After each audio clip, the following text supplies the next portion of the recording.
How did propaganda shape the Boston Tea Party narrative? Imagine a time when words and images could change how people saw a major event.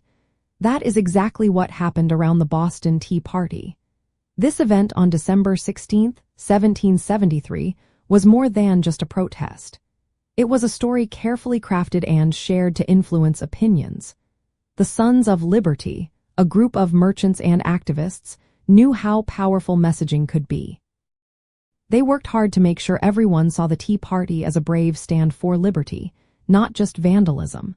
They told the story that the colonists were fighting back against unfair taxes and defending their rights.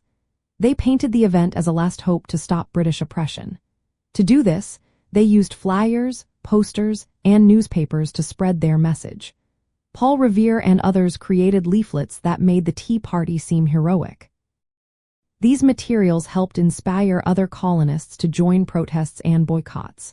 The phrase, "no taxation without representation," became a rallying cry, even though it simplified the real reasons for the protest.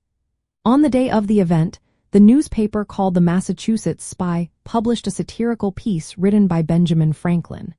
It mocked British policies and used sarcasm to criticize the government. Just hours after the paper hit the streets, men dressed as Mohawk Native Americans went to the harbor and dumped the tea into the water. The timing shows how well-planned the messaging was. The disguises also played a role in shaping the story. By dressing as Native Americans, the protesters created a theatrical image that made the event more memorable. It also helped them avoid blame. But not everyone supported the Tea Party at first. Many colonists, including leaders like George Washington, did not agree with the destruction of property. Benjamin Franklin even suggested that the colonists should pay back the East India Company for the tea. The participants kept their identities hidden, showing how unpopular the act was at the time. The merchants involved had a financial stake in opposing the Tea Act, which made tea cheaper for colonists. They turned this economic issue into a fight for political rights, which was a clever use of propaganda. The British government responded with its own stories. They published images like "the Bostonians in distress," showing Boston as a city under attack.